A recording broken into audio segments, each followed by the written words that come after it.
Especially in the world of virtual choirs, many people are looking for a machine that can do video editing. The combination of Final Cut plugins and Apple's age-old self-identification as the artist's machine pulls in many people into wanting a MacBook Pro with Logic and Final Cut. Now, this is a great combination, and I can honestly say with the price of all the third-party plugins you would need for a PC to match the functionality of those two apps alone, you can end up close to the same price point. Now, before you buy a MacBook and expect it to be an instant solution, remember that it is still a computer with limits.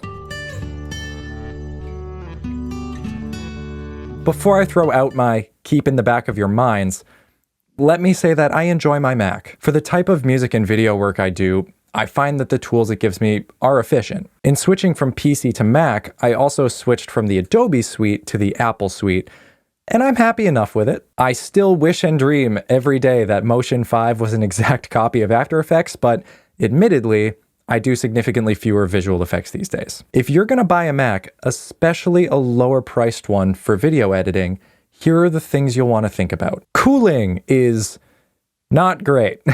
Find a way to elevate the computer to keep the fans clear. If you're planning on using Final Cut, learn about how it handles data and storage. Especially if you're buying a Mac with less storage space, it can fill up very quickly with Final Cut's background rendering. Learn how to clear out render previews, learn about the proxy and optimized media settings to make sure that Final Cut isn't auto-generating files without you realizing. My recommendation is to get external storage, preferably a solid-state drive, and begin each session by creating a new library onto that external storage. That way, even if the drive gets filled with render previews, you can just pop it out and your actual computer won't be weighed down. Jumping back to proxies and optimized media for a second, make sure you're giving the software the best chance to succeed. I have the wiggle room to be a little sloppy on my process with the MacBook Pro 16 that I have, but especially if you're getting an Air or a base model, 2019 13-inch, you'll need to be conscious of not giving it more than it can handle. Use lighter weight proxies, edit as much as you can without plugins,